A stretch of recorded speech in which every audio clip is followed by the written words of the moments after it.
저 같은 경우는 유튜브를 거의 보지 않습니다.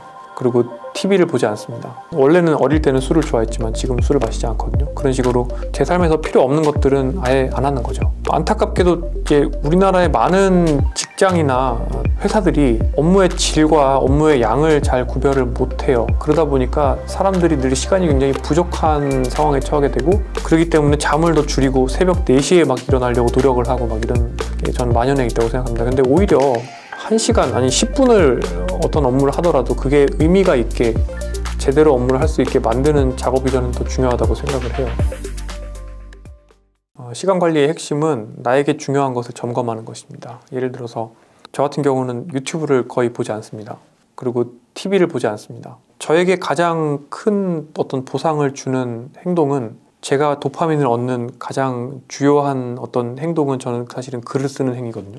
그리고 또는 어떤 논문을 읽으면서 제가 생각했던 것과 비슷한 생각을 찾는다거나 또는 제가 가야 될 방향을 찾아낸다거나 이런 것들이 저한테는 제일 이제 큰 보상을 주기 때문에 그런 것들을 더 즐겁게 많이 할 수 있게 어떤 시간을 이제 할애를 하려고 노력을 합니다.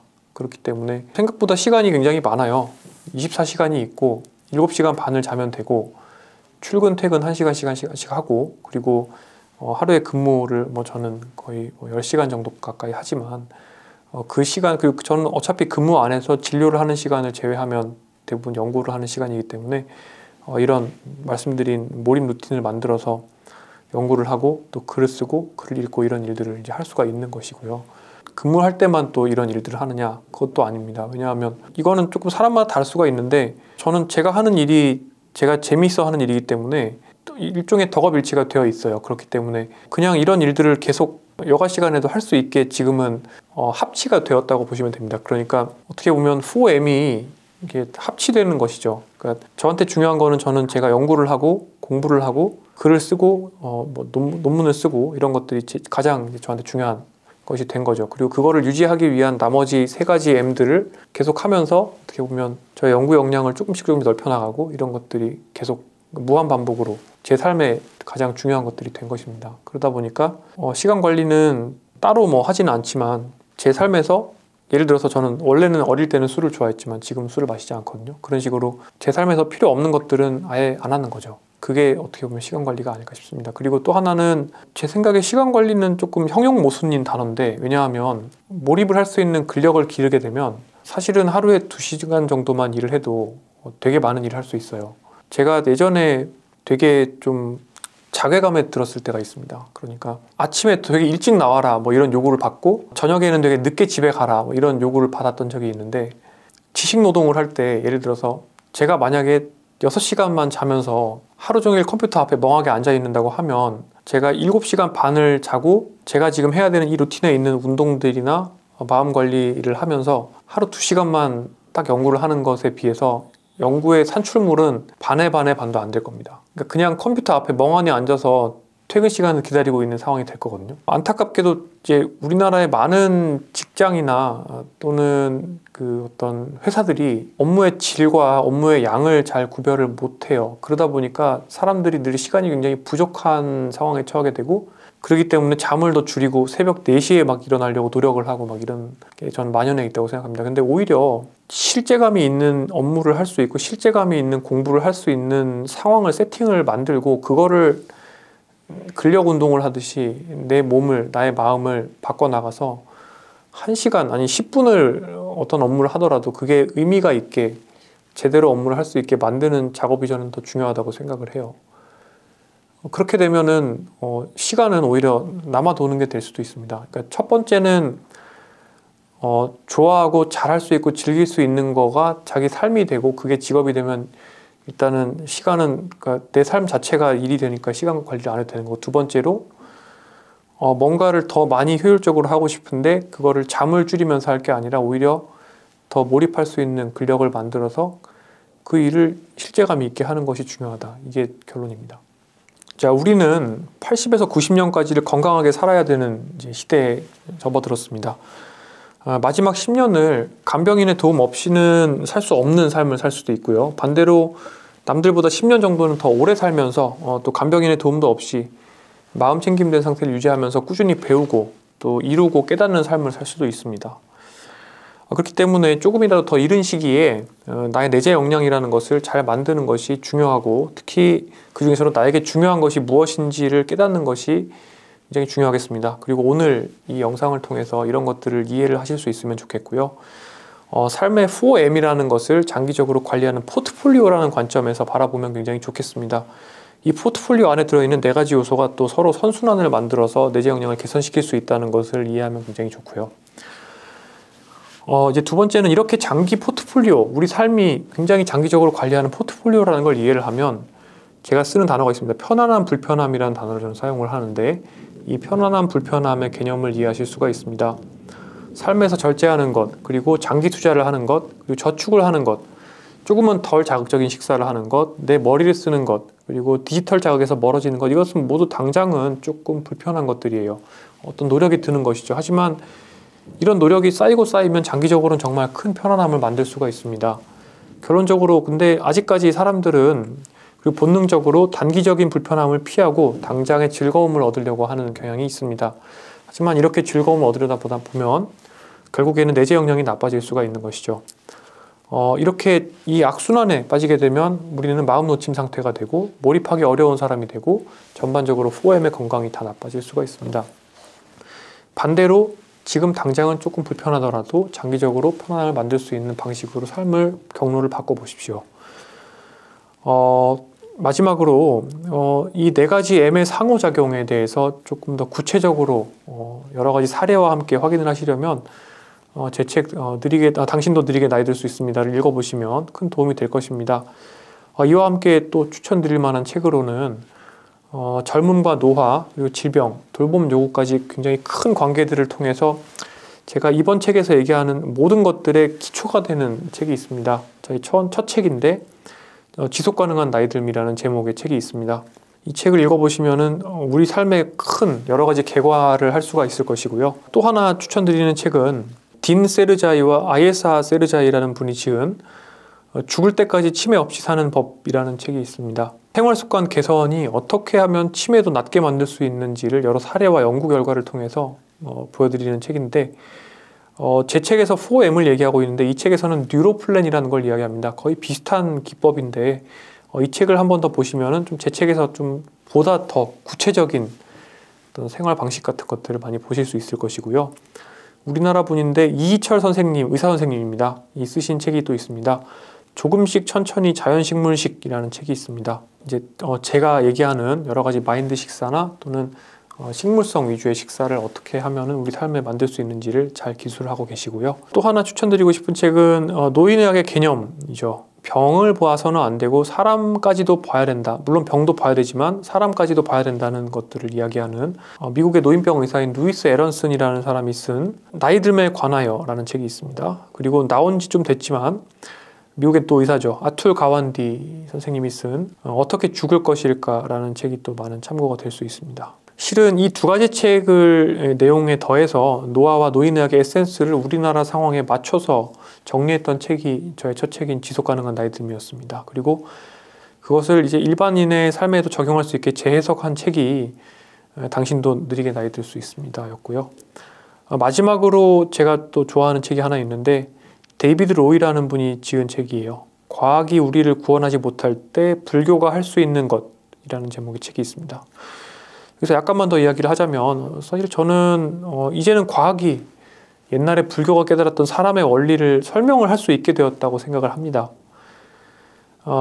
그런데 이제 재미있게도 불교가 그동안 이야기하는 삶의 어떤 리인한 삶의 방식, 그러니까 어떤 절제하는 또 그런 삶의 방식, 덜 쓰고 또 덜 먹고 이런 삶의 방식, 그리고 제가 그동안 말씀드렸던 노화를 지연시켰던 이런 노화를 지연시키는 삶의 방식들은 실제로는 탄소 발자국을 낮출 수 있는 또 보다 지속 가능한 삶의 방식이기도 하죠.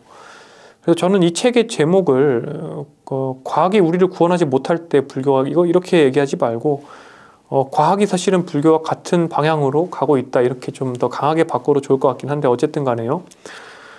당신도 느리게 나이 들 수 있습니다를 읽어보신 다음에 이 책을, 이 불교에 대한 책을 한번 읽어보시면 또 삶에 대해서 여러 가지 재미있는 고민을 해보실 수 있을 것이라고 기대를 합니다. 긴 시간 제 말씀 들어주셔서 감사합니다.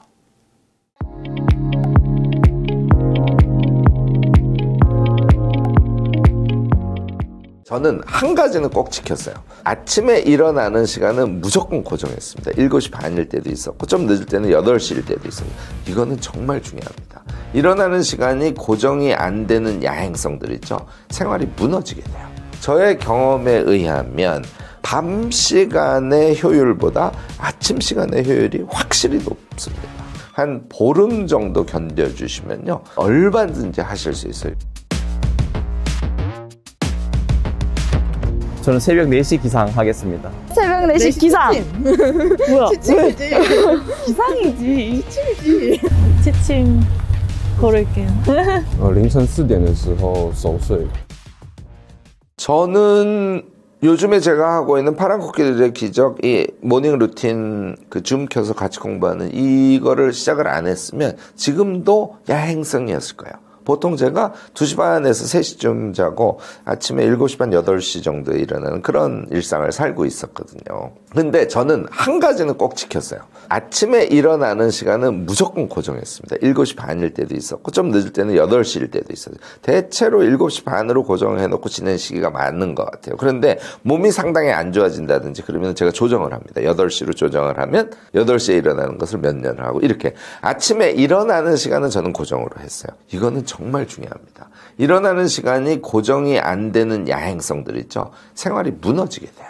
그래서 시간이 심지어는 11시에 고정해서 아침에 일어나는 거 오케이입니다. 그건 큰 문제가 아니에요. 자기 사정이 허락한다면 직장에서 그걸 봐준다든지 또는 뭐 가족들이 아침에 다른 사람 다 일어나서 움직이는데 침대에서 자고 있는 가족을 허용을 해준다면 아무 문제가 없어요. 그런데 그거 쉽지 않습니다. 그래서 보통은 아침에 출근하기 전 어느 시점까지는 잠을 주무시되 시간을 고정하는 것이 저는 필요하다고 보고요. 그래서 야행성을 저는 나쁘게 보지는 않아요. 그런데 제가 이걸 해보니까 밤에는 완전히 나만의 시간을 갖는 게 이건 저만의 느낌일까요? 약간 좀 외로운 느낌? 막 엄청 기쁘진 않았어요. 그런데 고요한 시간이고 내가 뭔가를 할 수 있는 시간이니까 야행성으로 제가 잘 즐기면서 제 일을 했었죠. 특히 작업을 하는 것은 밤에 주로 많이 했습니다. 낮에는 이런저런 잡일들이 끼어드니까. 근데요, 이거를 새벽 5시에 해보니까 많이 하는 것도 아니에요. 5시에서 6시 반까지인데 30분은 뭐 플래너 써야지 뭐 등등 하면 30분 훅 가버리거든요. 뭐 요가 체조 같은 거 해야지. 그러면 실제로는 1시간을 제가 아침에 쓰는 건데 이 1시간이 낮 시간에 2시간 한 것보다 훨씬 더 양이 많을 때가 많다니까요. 응축된 시간이 아침에 주어지는구나 하는 걸 제가 실제로 해보고 느꼈어요. 야행성이었던 제가 느낀 거죠. 저의 경험에 의하면 밤 시간의 효율보다 아침 시간의 효율이 확실히 높습니다. 적어도 1.5배, 2배 정도의 효율을 기할 수 있어서 그래서 저는 낮잠을 꼭 권하고요. 낮잠은 30분 이내로 주무셔야 됩니다. 그 이상 주무시면 숙면에 들어서 오히려 잠을 깨는데 더 힘이 듭니다. 그래서 30분씩 낮잠을 주무시는 것을 한 보름 정도 견뎌주시면요. 아침형 인간에 적응할 수 있도록 이렇게 몸이 만들어집니다. 그래서 그때까지는 좀 견뎌주셔야 아침형 인간을 하실 수 있다고 생각합니다. 요컨대 저는 아침 시간의 그 응축성 때문에 아침형 인간을 더 개인적으로는 권하고 싶습니다. 자, 지금까지 우리 미라클 모닝에 대해서 쭉 얘기를 했는데 일단 일어나야 이게 가능한 일이잖아요. 아침에 일어나는 것이 생각보다 쉽지 않습니다. 이 고통을 이야기하시는 분들이 많아요. 그래서 이 얘기를 좀 간단하게 하면 우선 첫 번째는 당연히 잠 시간을 확보하는 겁니다. 5시에 일어나시려면 제가 권하는 시간은 최소한 11시예요. 11시보다 더 늦게 주무시면 이거는 쉽지 않습니다. 너무 피곤해요. 그러니까 10시 반, 11시 이 정도에는 최소한 주무셔야 된다는 거. 이 조건을 갖추시는 게 중요하고요. 아침에 일어나서 자기가 하고 싶은 것이 꼭 있어야 됩니다. 여러분들은 아침에 일어나는 즐거움이 뭘까요? 그것을 찾아내시기 바랍니다. 그러니까 잠을 잘 때도 그 아침이 기대돼야 되고 그 시끄러운 소리에 알람 때문에 깨서 일어났을 때 일어난 그 상태가 자기에게 기대감이 있어야 된다는 것이죠. 이거를 꼭 만드시기 바래요. 그것이 독서가 될 수도 있고 공부가 될 수도 있고 아침 체조가 될 수도 있고 자기가 사랑하는 사람과의 전화나 대화가 될 수도 있고 뭐 여러 가지가 있을 수 있겠죠. 어쨌든 아침에 일어나는 것이 자기에게 충분히 기쁨이 되고 의미가 되는 그런 것을 세팅을 하시는 거예요. 이것도 아침에 잘 일어날 수 있는 조건 중에 하나입니다. 한 달 했다가 중지하신 분들 있죠. 그분들은 다시 시도하시면 얼마든지 하실 수 있어요. 요거요, 1년 단위가 정말 저는 중요할 것 같아요. 제가 지금 시작한 지 6개월이 조금 넘어서 7개월 지금 찼는데요. 이게 6개월이 지나니까 몸에 완전히 붙는 게 제가 느껴져요. 1년 하면 우리 평생 제가 다시 일어나서 응축되고 나에게 유익한 아침 시간을 보내는 게 가능하리라 저는 그렇게 보고 있습니다. 그래서 여러분들도 일단 반년 해보시고요. 적어도 1년 동안 해서 몸에 착 붙는 그런 미라클 모닝을 실천해 보시길 권합니다. 저는요, 미라클 나이트를 하시는 분들께도 약간의 프로그램을 권합니다.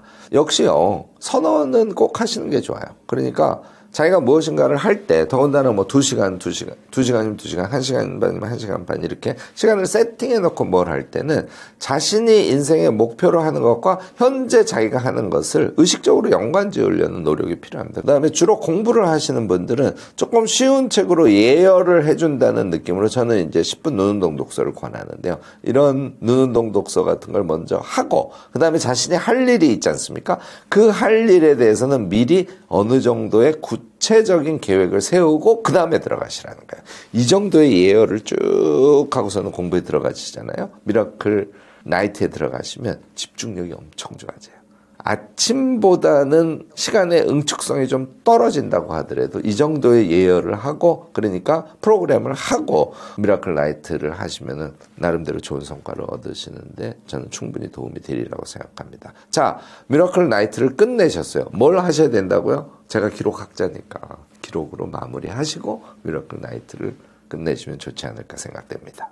저는 몰입에 도달하는 것에 2가지 핵심 키가 있다고 봅니다. 이런 거예요. 내가 지금 책을 읽고 있어요. 그런데 책을 6쪽 읽고 움직여야 돼서 이제 책을 덮었어요. 내가 이제 이동을 하고 있습니다. 6쪽 읽은 것을 중간에 1번 내지 2번 생각을 하느냐 안 하느냐. 이게 엄청 중요해요. 자, 2번 생각을 하고 다른 자리에 앉아서 책을 다시, 동일한 책이죠, 14쪽을 읽었어요. 그래서 총 20쪽을 읽게 된 거죠. 그 책을 읽을 때는 중간에 내가 2번 생각해 준 게 그 책에 몰입해 들어가는데 당연히 중요한 전제 조건으로 작동을 했겠죠.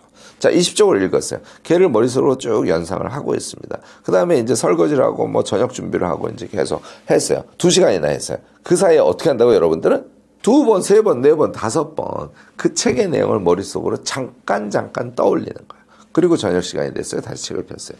요게 몰입의 첫 번째 요소입니다. 몰입이라는 것은 말이죠, 그 생각이 머리에서 떠나지 않는 상태예요. 항상 그것을 집중해서 해야 되는 거, 그게 몰입이 아니라는 거죠. 여러분들이 이걸 연습해 주시기 바랍니다. 특히 책을 가지고.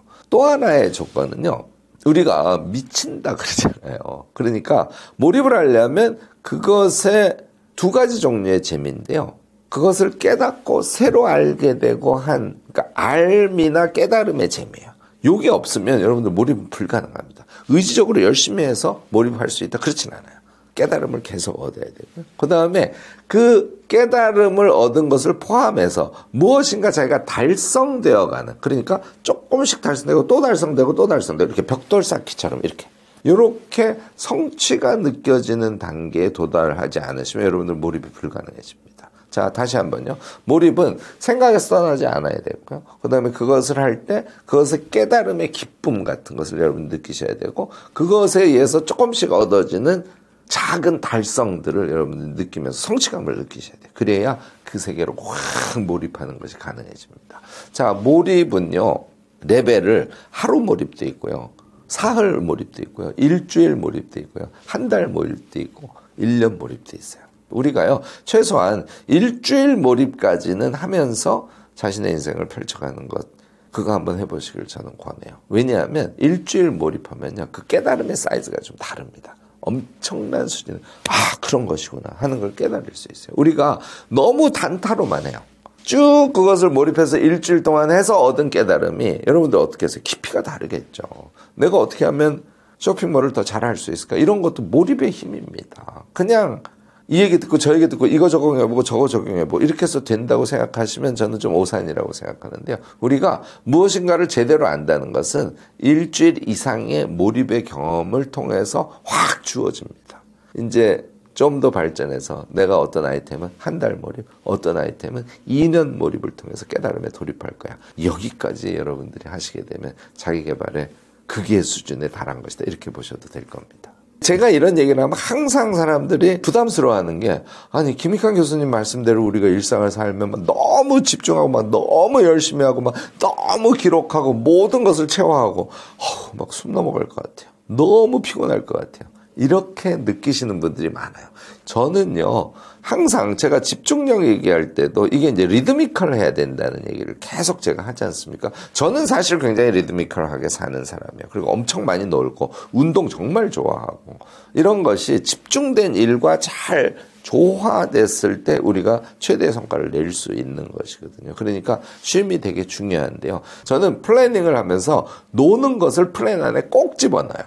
여러분들, 특히 이제 꼼꼼하게 성실하게 사시는 분들이 잃기 쉬운 게 놀이를 잃어버립니다. 여러분들 하루에 한 가지씩 놀이를 안 하면 여러분들 멋진 인생 살 수 없어요. 놀이는 굉장히 다양하게 있죠. 심지어 저 같은 경우에는 문방구를 사러 갔다 오는 거 이런 게 이제 놀이 중에 하나거든요. 뭐 체조를 하는 것도 놀이고요. 당연히 산책 많이 활용하고요. 엄청 맛있는 음식을 골라서 먹는 거 이런 거 다 놀이에 해당하죠. 여러분들 하루에 계획을 잡을 때 놀이를 반드시 집어넣어서 제가 계속 말씀드리는 그런 리드미컬한 그런 일상을 살 수 있도록 하면서 쉼도 굉장히 중요하게 여기는 그런 우리의 삶을 한번 꾸려가면 좋지 않을까 싶습니다.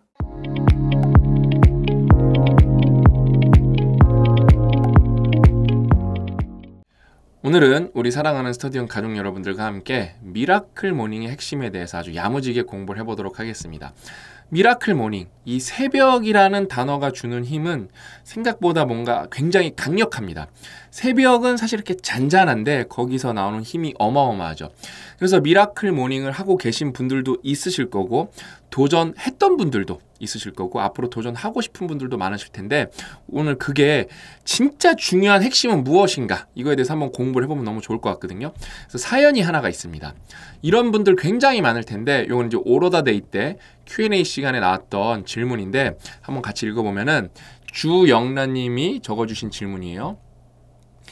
1월 중반부터 PDS를 작성하면서 시간을 낭비하고 있다는 걸 깨달았습니다. 메타인지가 올라간 거죠. 새벽에 일어나 글쓰기와 독서를 하면서 대단하시네요. 출근 전 시간을 잘 활용하고 있는데 퇴근 후 시간을 제대로 활용하지 못하고 있습니다.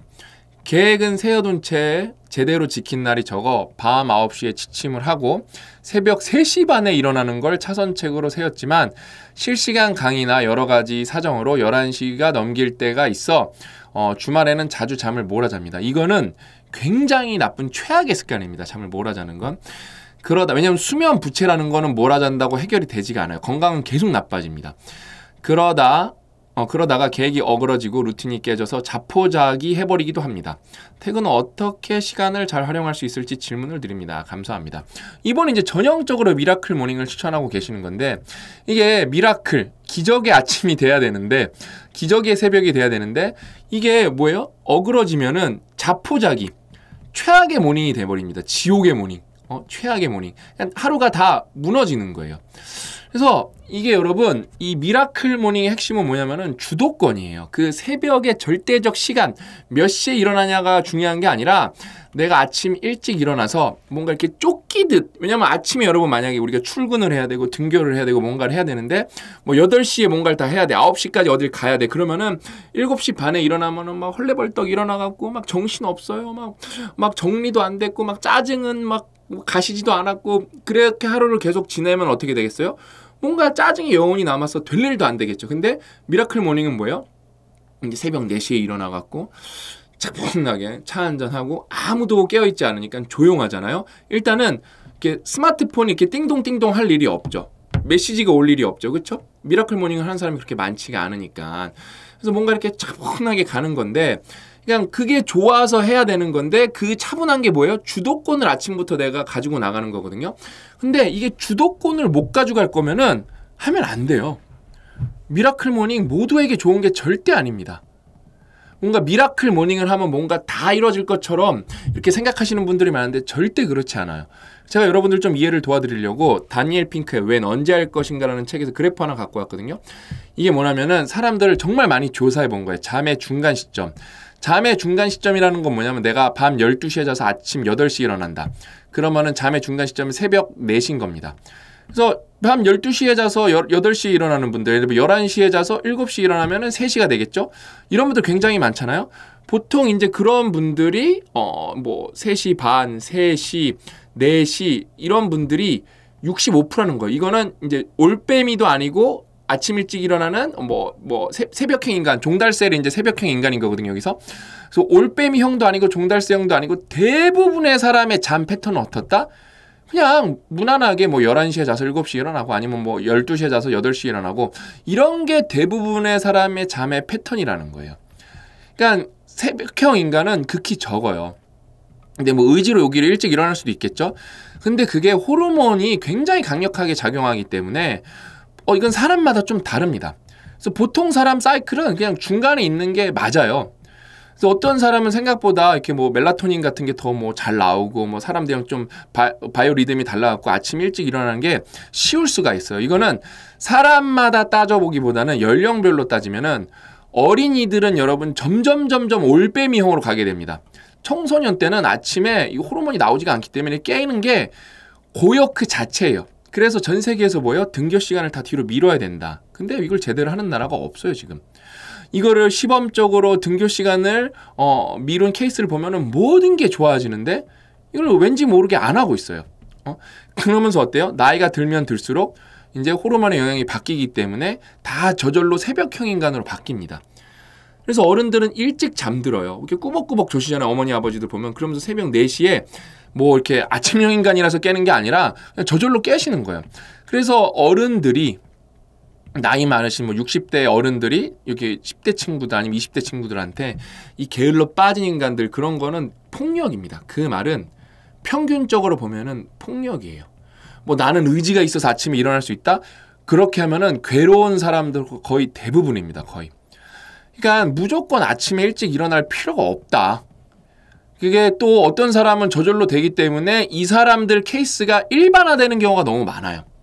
왜냐하면 새벽이란 단어가 너무 매력적이기 때문에. 그래서 도전해서 되시는 분들은 하시면 되고 나랑 안 맞으면 하시면 안 됩니다. 그거는. 그 다음에 여러분 이분 보세요. 지금 9시에 자서 새벽 3시 반이면 몇 시간 자는 거지? 6시간 반 자는 거네요. 그렇죠? 근데 만약에 11시에 자서 3시 반에 자면 4시간 반 자는 거거든요.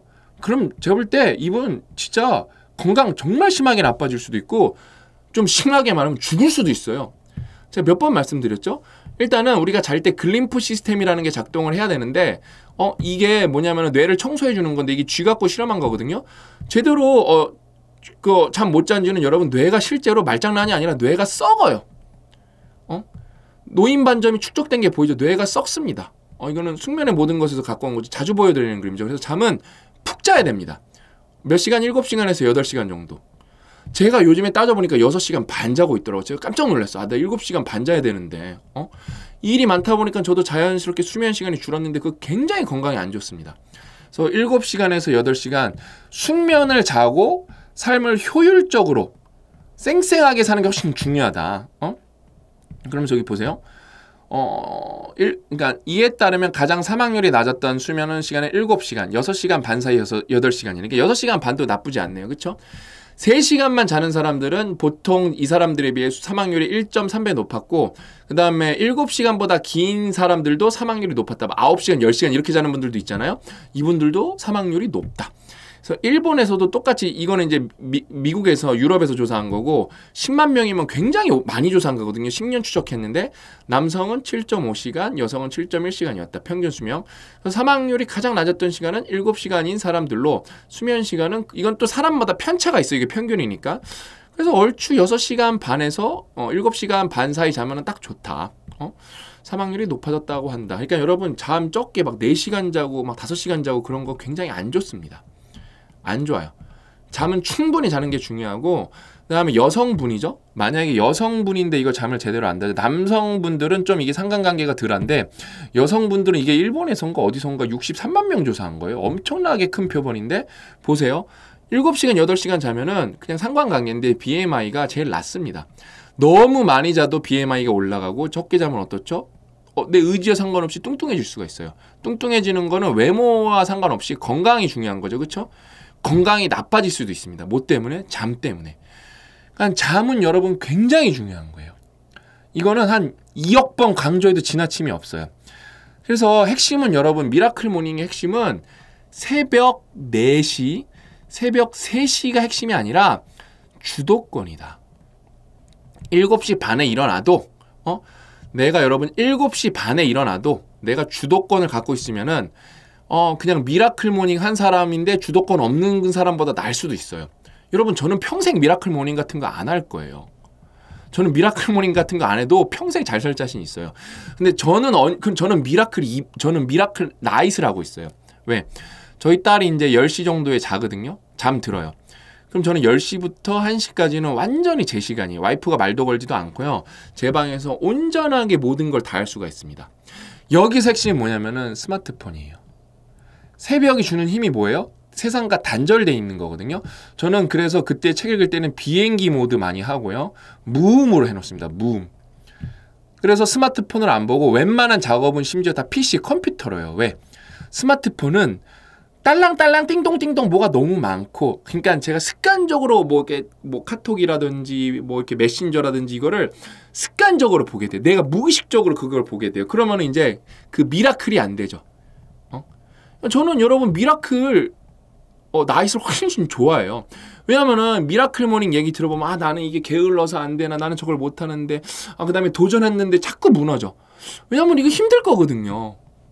이거 힘들 거거든요. 보통 사람들은 사이클이 여기가 다 제일 많기 때문에, 심지어 올빼미가 종달새보다 더 많아요. 그럼 이때 내가 올빼미로서 주도권을 어떻게 가져가냐가 굉장히 중요한 거거든요. 근데 사람들은 뭐냐면은 마치 새벽에 일어나면 모든 게 저절로 해결될 것 마냥 착각하시는 분들이 있어요. 뭐 새벽에 일어나면 뭐가 더, 새벽에 일어나서 이렇게 비몽사몽 하시는 분들 굉장히 많아요. 저도 옛날에 삼성 다닐 때 5시 반, 5시 일어나 봤기 때문에 뭐 좋은 것도 있어요. 왜냐면 진짜 그 새벽이 주는 힘이 강력한 게 있습니다. 그 차분한데 그게 엄청 묵직해요. 그래서 그게 잘 되시는 분들은 미라클 모닝 하시면 되는데, 저는 미라클 점심시간도 있어요. 미라클 점심시간. 저는 옛날에 삼성 다닐 때도 점심시간을 얼마나 알차게 썼는지 몰라요. 우리 이룬이, 호진이, 병기랑 정말로 그거 점심 재빠르게 먹고 아니면은 막타임에 먹고, 왜냐면 그러면 줄을 안 서도 되니까. 그 대신 뭐예요? 운동하고 우리끼리 독서 모임하고 정말로 삼성 다니면서 오아시스 같은 시간이었어요. 오아시스 같은 시간. 그러면서 점심시간에 헬스하면 샤워 한번 하고 나면 진짜 개운해지거든요. 그렇게 오아시스 같은 시간이 저한테 없었어요. 그래서 미라클 런치도 있었고요, 저는요. 요즘은 저는 오후 2시, 3시가 여기 사무실에서 일하면서 스트레칭도 하면서 미라클 데이타임도 있어요, 저는요. 그러니까 내가 주도권을 어떻게 가져가냐가 전부인데, 그러니까 이게 주도권을 안 가져본 분들이 이게 체감적으로 내가 새벽에 일어나면 뭔가 주도권을 가져가지 않을까? 그래서 실제로 주도권을 가져가는 분들이 있어요. 어떻게? 새벽에 일어나서. 근데 그게 전부가 아니라는 거예요. 그러니까 이것 때문에 제가 너무 메일을 많이 받아요. 저는 새벽에 일어나는 게 잘 안 됩니다. 특히 어린 친구들은 잘 될 수가 없어요. 잘 되기가 힘듭니다. 그게 굉장히 난이도가 높습니다. 그 다음에 잠을 충분히 안 자면은 8시간 정도, 7시간 정도 잠을 안 자면서 뭐 5시간, 4시간만 자면서 아침에 일찍 일어난다? 그러면은 건강상해요. 어떻게? 뇌가 썩어요. 수면을 충분히 잘 안 하면은 뇌가 청소가 돼야 되는데, 뇌 글림프 시스템이 작동하면서 뇌가 청소가 돼, 뇌가 썩습니다. 그러면서 수명 줄어듭니다. 수명 줄어들고 비만도 될 수도 있어요. 그래서 보다 내가 어떻게 주도권을 갖고 갈 거냐. 그럼 아까 사연자분은 어떻게 해요? 너무 일찍 일어나는 게 아니라 어떻게 하면 내가 밤에 주도권을 갖고 갈 거냐. 핸드폰 끄면 되거든요. 핸드폰 끄면은 이게 디지털 매트릭스부터 디톡스가 되면서 생각보다 여러분 핸드폰 여러분들한테 안 주죠? 어쩔 줄을 몰라요. 막 손이 막 어떻게 해야 될지 모르고 막 다 불안해합니다. 다 뭐예요? 중독이에요. 중독. 저는 솔직히 핸드폰 안 쓸 때가 제일 행복하거든요. 오늘도 우리 사무실에 어떤 분이 이제 초대받아서 왔었는데, 제가 일을 하고 있었는데 30분 일찍 오셨어요. 저는 이제 그러면은 이제 가사 없는 음악을 들으면서 일할 때가 많아요. 이렇게 좀 집중할 땐 아예 음악도 안 듣고. 근데 오늘은 가사가 있는데 제가 못 알아듣는 음악들 있잖아요. 오페라 음악. 그걸 들으면서 차분하게 이제 일을 하고 있었는데 그분이 일찍 오셔서 오는데 저는 너무 좋아요. 그러면은 그냥 세상을 다 가진 것 같습니다. 그래서 미라클 모닝 핵심은 뭐다? 이거는 진짜 제가 앞으로도 1년에 한 번씩은 말씀드릴 거예요. 왜? 요게 너무 강력한 메시지를 갖고 있기 때문에 미라클 모닝은 여러분 해낼 수 있어서 근데 적성에 맞는 분들은 굉장히 좋아요. 팀쿡도 굉장히 일찍 일어나고요. 그러니까 성공한 CEO들이 굉장히 일찍 일어나는 사람들이 많아요. 근데 팀쿡 나이 많잖아요. 그러니까 그게 오해예요. 팀쿡 나이 겁나 많아요. 그러니까 일찍 일어나지는 나이예요. 일찍 일어나지는 나이예요. 또 안 일어나지는 분들 있겠지만 우리 엄마 아빠 얼마나 일찍 일어나고 우리 참 다 제 주변 어르신들 얼마나 일찍 일어나요. 팀쿡 60 넘지 않았나? 아무튼 나이 꽤 많을 거예요. 그러니까 그런 거를 뭐 호도하면 안 된다 우리가. 그래서 우리는 젊은 분들은 미라클 나잇, 미라클 뭐 새벽, 아니 그 미라클 뭐 한밤중, 이런 거 해보셔도 나쁘지 않다. 그 대신 그건 있는 것 같아요. 아침에 정신을 번쩍 차리면, 왜냐면은 미라클 모닝이 좀 좋은 것 중에 하나는 뭐냐면은 삶이 허둥지둥되지 않고, 저희 이제 과장님 중에 한 명은 그러니까 출근을 7시예요, 7시. 그러니까 아침에 6시에 나오니까 어떻죠? 밀리지가 않거든요. 이거는 만약에 잘 해낼 수 있는 분들은 굉장한 메리트가 있습니다. 뭐든지 뭔가 이렇게 아침에 밀리지도 않고 차분하고 허둥대지 않는 거는 아침부터 진짜 주도권을 갖고 있을 수 있는 그냥 구조기 때문에 잘 해내면 굉장히 솔직히 좋습니다. 근데 이게 뭐 전부는 아니다. 미라클 나잇도 있고 점심도 있고 그건 여러분이 어떻게 환경 설정을 하냐. 그러니까 미라클 모닝이라는 건 새벽 환경 설정이 강력한 거죠. 근데 그거를 새벽만큼은 못 만들어도 여러분이 여러 가지 선택을 통해서 결국에는 새벽도 내가 핸드폰 안 보고 조용한 거거든요. 여러분이 조용한 환경 만들면 되는 거거든요. 독서실에 간다든지 아니면 뭐 스터디 카페에 간다든지 여러분 다 만들 수 있거든요. 여기 결국엔 루틴을 만들면 되는데 이거에 중점을 두고 모든 걸 맞추면 안 된다. 그럼 깨지면 어떻게 되냐? 미라클 모닝 하자고 루틴이 깨져서 자포자기예요. 미라클 모닝이 지옥으로 바뀐다니까요. 저주의 모닝으로 바뀝니다. 그렇죠? 그래서 핵심이 뭔지만 좀 깨달으시면은 우리 영란님뿐만 아니라 다른 분들도 이 계획을 좀 밸런스 있게 세우면은 되게 행복한 인생 살지 않으실까? 저는 그렇게 생각을 해봅니다. 참고로 저는 평생 미라클 모닝을 할 마음이 그냥 0%다. 저는 그런 거 하고 싶은 마음이 1도 없다. 왜냐면 저는 그거 아니어도 잘 사니까. 왜? 잘 살자고 하는 거 아니에요? 행복하자고 하는 거 아니에요? 그럼 저는 그거 안 했으면 불행해야 되잖아요. 그렇죠? 아니다. 저는 그거 아니고도 너무 행복하고 생산성도 너무 높고 저는 이 디지털 디톡스를 너무 완벽하게 하기 때문에 저는 전혀 문제가 없다. 요거 참고해 보시면 고 작가님이 옛날에 집필할 때 그때만 미라클 모닝을 해요. 집필할 때만. 요즘엔 미라클 모닝 아예 안 한다. 고 작가님도. 뭐 그럼 뭐 잘못됐나요? 제 주변에 미라클 모닝 안 하는 분들이 더 많은 것 같은데 너무 잘 사시는 분들이 너무 많은데요. 그러니까 그거의 장단점을 잘 따져보시고 그거에 너무 매몰되지 말자. 그러니까 되게 포커싱을 할지 만정 그거에 너무 논리에 휩쓸려 갖고 본질을 잃지 말자. 가 오늘의 메시지가 되겠습니다. 오늘 이야기는 여기까지고 저는 이제 약속 잘 지키는 남자죠. 오로다데이 Q&A를 3개를 따로 해드렸어요. 그러면 6개 대답해드린 거거든요. 앞으로 오로다데이 때도 열심히 제가 여러분 Q&A에 대답해드리겠다고 약속드리면서 다음 시간에 또 알찬 내용 찾아뵙도록 하겠습니다. 또 만나요.